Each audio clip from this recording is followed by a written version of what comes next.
Welcome back. Continuing on our theme of logarithms, today we are going to take a look at the power law of logs. Sounds cool in itself. Power law.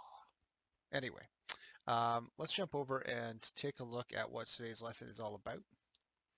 And it turns out it's a very simple little rule that we can use to solve slightly more advanced problems. So the first couple I think are pretty easy. We can kind of do these off the top of our heads. Log base 2 of 8, if we want to evaluate that without a calculator, I'm just going to make a little note here. That's 2 times 2 times 2, which means that 2 times 2 times 2 is 8, which means the answer here should be 3 because there are 3 of them. So 2 to the power of 3 is 8 is the same thing as saying log base 2 of 8 is 3. How about log base 2 of 64? Well, that's 2 times 2 is 4, 8, 16, 32, 64. So it looks like 2 to the exponent 6 should work. Or in this case, the answer would just be 6. For part C, log base 2 of 8 squared. Wait a second here. 8 squared is 64. So this is really just saying log base 2 of 64, which we already have the answer to. 6. I know right now you're starting to get suspicious and thinking that I'm trying to fool you or something here, and I kind of am. I want to see if we can see a pattern here.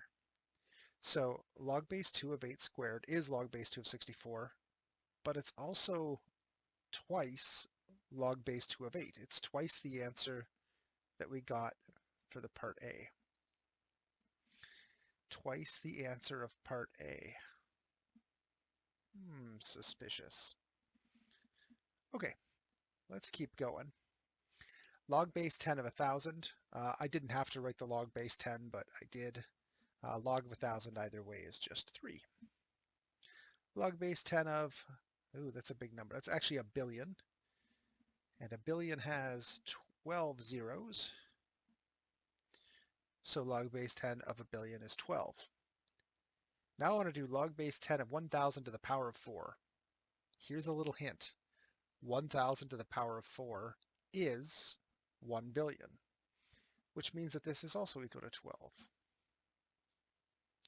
Just so happens that 12 is 3 times 4.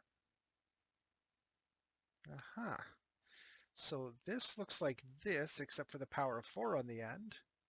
And the answer is multiplied by 4. And that's going to lead us to a general formula that we can use.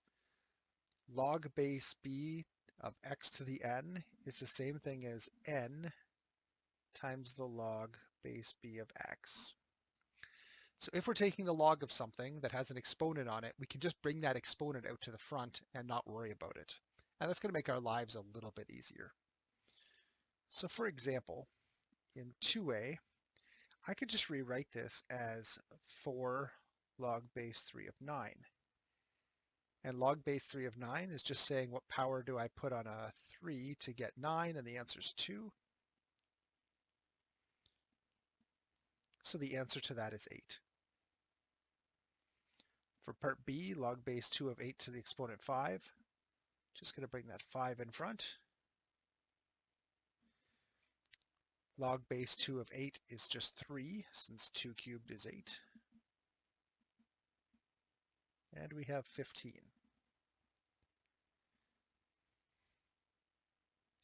For part C, maybe getting a little wee bit trickier, but not too much. We'll bring that 2 in front. Log of 0.001. And just a reminder, log by itself is automatically base 10 unless it says otherwise.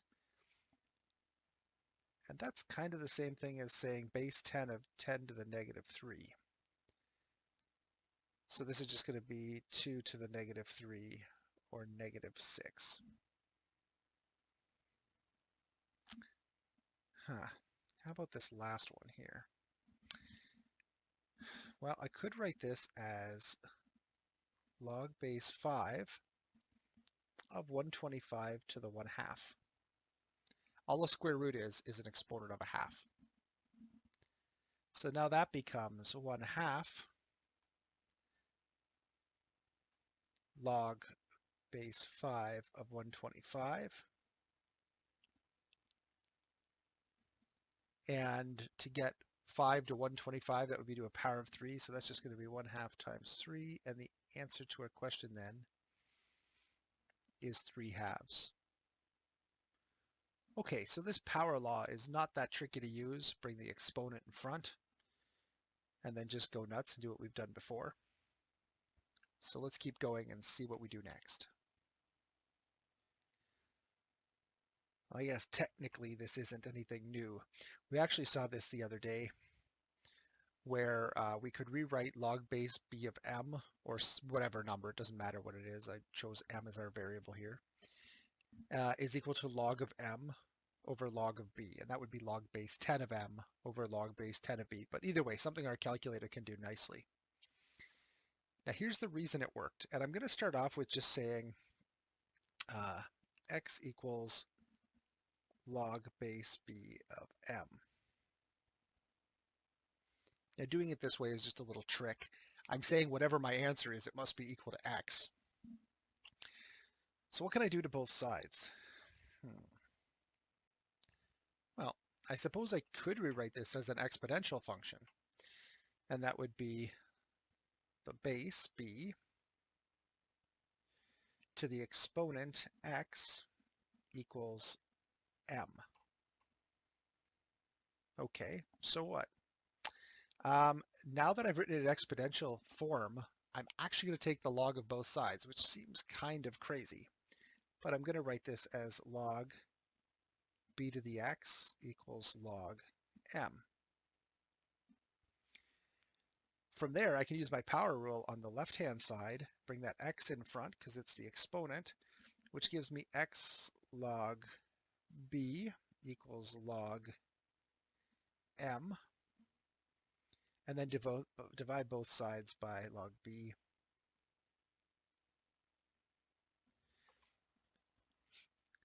And since that's equal to x and that's equal to x, that means that this and this must be equal to each other.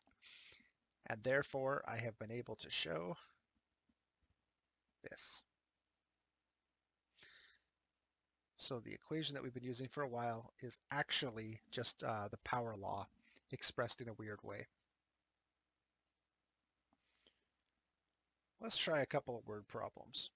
These are the kinds of things you would have done in grade 11, pretty straightforward, but then you may not have had logarithms as a tool. Again, it depends on your teacher and how you solve these. May have been trial and error, but now we can officially use some logs, including the log power law. Okay, so question 4. The population of mice in an abandoned house doubles every 30 days. This can be modeled by the function p at t equals p naught times 2 to the exponent t over 30, where p is the population, p naught is the initial population, and a reminder for those who forget why we call it p naught. Naught is the British phrase for zero, as in there is naught there. There's nothing, zero there. So p naught is the initial population at time 0. And t is the time in days. If the house started with 6 mice, how many mice would there be after 1 year? And just a reminder, 1 year is 365 days. Unless it's a leap year, but we'll assume that the mice don't care about leap years. So now I can say the population at 365 equals p naught. And by the way, if you're allergic to p naughts, you can replace that with some other variable that you're not allergic to.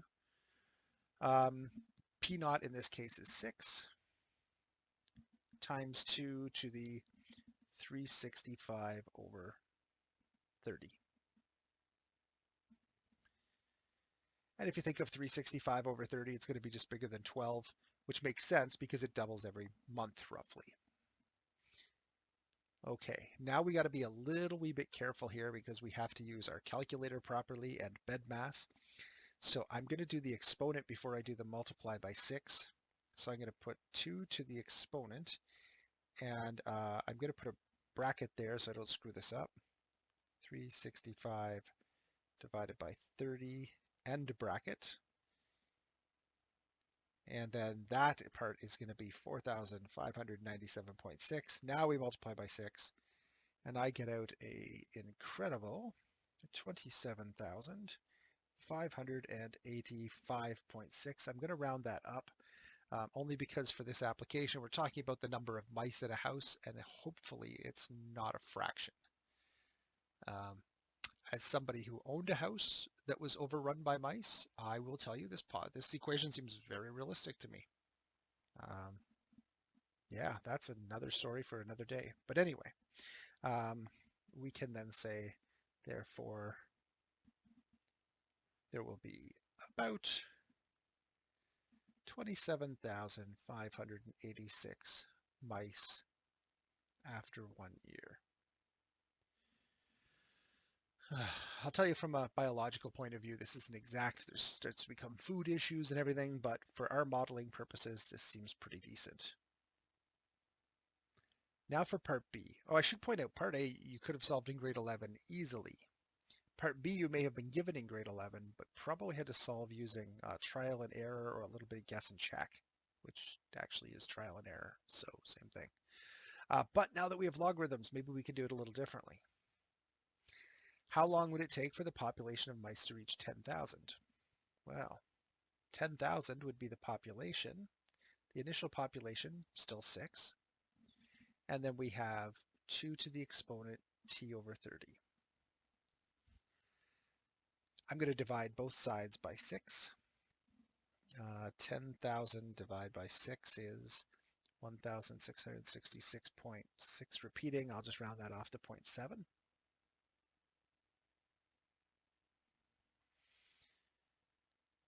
Okay, now what to do? I have an equation that has an unknown as an exponent. This sounds like a good time to use logarithms. I'm actually just going to fix my t because it's sideways and it looks more like an x there, but it is supposed to be a t. Okay, so I take the log of both sides. When I take the log on the left, the log of 1,666.6 repeating is 3.222-ish. And on the other side, I'm left with log of 2 to the t over 30. Well, I can use my power law that we just learned to bring the t over 30 to the front. And now I'm going to divide both sides by log 2. Goes away on the right, and on the left I'm left with 10.703, which is again probably more detail than I need. And then finally multiply both sides by 30. And t equals about 321, we could say 0.1 days, but I think that's accurate enough. Therefore, I was going to say the mice population, but I think that's grammatically incorrect. The mouse population. It's funny that the mouse population is correct for mice. I hate English. The mouse population will reach 10,000 after about 321 days. And just to make sure that that makes sense, it was going to reach a population of 27 and a bit thousand after 365 days, which is about a month and a half later. And they're doubling every month or so. So after 1 month, 10,000 would become 20,000. And after another part month, it would become 27 or 28. Yeah, that sounds right. So this at least makes sense. Okay, you probably saw lots of these equations in grade 11 as well. Lots of investment stuff with our interest equations, specifically compound interest. So for this one, you invest $400 in an account that pays 5% interest a year, compounded annually. This can be modeled by the function a at t equals 400 times 1.05 to the exponent t, where a is the accumulated amount, which is a fancy way of saying how much money you have at whatever point, and t is the time in years. How long would it take until your investment's worth $1,000? Well, we want our investment to equal $1,000, so that'll be our a at t equals 400 1.05 to the exponent t. And the t part is the part that we don't know. So now I'm going to divide both sides by 400. That'll give me 2.5 equals 1.05 to the t.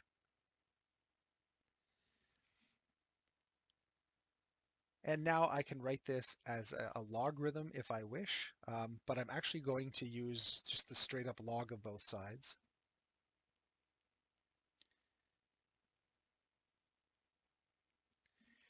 And then I'll use the power law that we just learned to bring that t out in front on the right-hand side.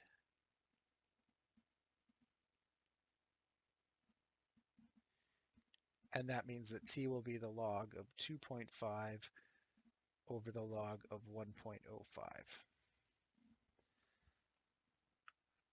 So now I'm just going to punch that into my calculator. And the answer I get is about 18.78 or 18.8. I think is accurate enough for our purposes. So that does represent years. So how long will it take to be worth $1,000? Therefore, it'll be worth $1,000 in about 18.8 years. Okay, for those who used logarithms last year, congratulations, you're ahead of the game. This has been a good review. And for those of you last year who had to do questions like this by trial and error, by guessing and checking t, you've now got a very cool new tool that you can use to solve very accurately. I will point out that you could also use Desmos to solve all of these by just graphing the functions on each side and looking for the point of intersection, but it is good to actually understand how to manipulate mathematics as well, since sometimes you don't have enough to plug into Desmos. Alrighty, pretty straightforward homework for tonight. Try some questions, get some answers, verify they're correct, let me know if they're wrong. I'll stop there and let you play with those, and I will see you in the next lesson.